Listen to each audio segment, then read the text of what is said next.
So today's cloud gaming news is bringing the heat, guys, as we have a ton of stuff to cover, and a lot of it is pretty good stuff. We have Terraria back on Stadia after Spinks has finally finished his temper tantrum. We have a new game rated for Stadia as well, and it's a sequel to a game from last year. The xCloud browser is set to have 1080p support. I've gotten to try it, and I'll give you guys my impressions. GeForce Now has 11 games recently launched, and finally, the head of Amazon, Luna, has stepped down. All that in this news video, so make sure you guys are always up to date by subscribing and hitting that red button down below. Also, consider joining the fastest growing cloud gaming channel in all of YouTube. Also, check the timestamps down below for the news that you guys want to receive. So we're going to start this video with the latest Stadia news, and Andrew Spinks, the co-creator of Terraria, has reversed course, and he decided that the Stadia port for Terraria is back on track. Now, if you end up missing this news before, Spinks had lost all his access to his YouTube, his Gmail account of 15 years, and thousands of dollars in Google Play apps and movie purchases, and his Google Drive data, and it was all essentially banned and inaccessible. Shortly after him not getting the help he wanted, he decided to kill the project for the Terraria Stadia port, and he went very vocal on social media to tell the whole world. Well, in a very small statement, he says, after a month of pushing and with the immense support of our fans, Google finally reached out and was able to provide a lot of transparency around the situation to restore access to all of our accounts due to the hard work the Stadia team has put in, as well as our partners at 505 Games. Now, here's the kicker of the statement. He says, "We have decided that we will allow the upcoming launch of Terraria on Google Stadia to proceed."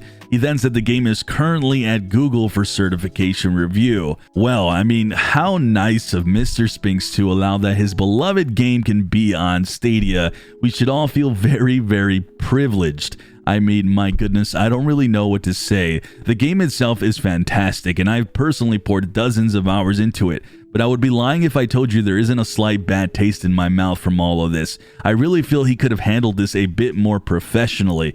But then again, trying to be objective, maybe he wouldn't have gotten the results he got if he didn't have his little public meltdown about the entire situation. So who knows? Either way, it's never a bad thing to have one of the top selling indie games of all time being on Stadia. So hopefully now we can all collectively put this behind us and just enjoy the gaming. Another game's been rated for Stadia in MotoGP 21, the sequel to 20, and I'm not gonna lie to you guys, I knew that we had MotoGP 20, but I actually forgot I completely covered it myself, and that's because remembering now the game, it's very, very difficult, but it's good to see that the sequel is headed our way for the MotoGP fans out there. The game is set to come April 22nd to other platforms, but since this hasn't been officially announced, not sure if that Stadia version will come that same day.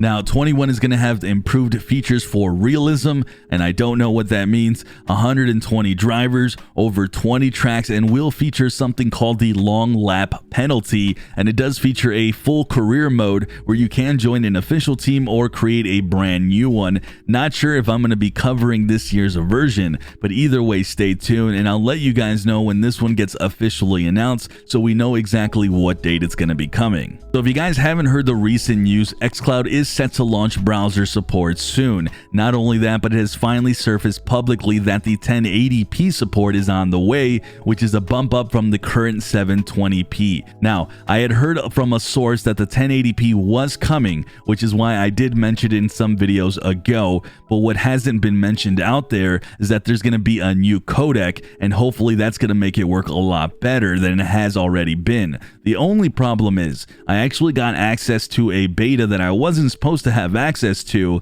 and it doesn't work great so far on the initial impressions, but this isn't launched yet to the public, and I wasn't even supposed to touch this. My first impressions of the performance though are not good, but I'm not going to judge it until it actually comes out to give you guys what I feel about it and the true scope of it. And I am pinning quite a bit of hope on this really improving the experience to xCloud, but if it doesn't, then xCloud xCloud is gonna have to wait until those full upgrades to the Xbox Series X, which we don't have confirmed dates yet for. Another piece of news to note is xCloud will also be launching on the current new gen consoles as well, so hopefully I can get a hold of an Xbox here at some point, that way I can test it out. But overall, this browser support is set to launch soon, and I am going to cover it on the channel and keep you guys updated, so watch out for that. Alright, with that, if you guys haven't known yet, the Outriders demo is live and set to play on GeForce Now. I got to test it out myself this past weekend with the NVIDIA Shield TV Pro. It was an awesome experience, so go check that out. GeForce Now does also have a free tier, so you don't have to pay if you just simply want to test out Outriders just for a bit. With that, 11 more games have launched on GFN, and looking at this list, we have some old school MMORPGs. EVE Online is pretty dang old, but even older than that is old school RuneScape. That is quite a few years old now, man. That's back in my high school days.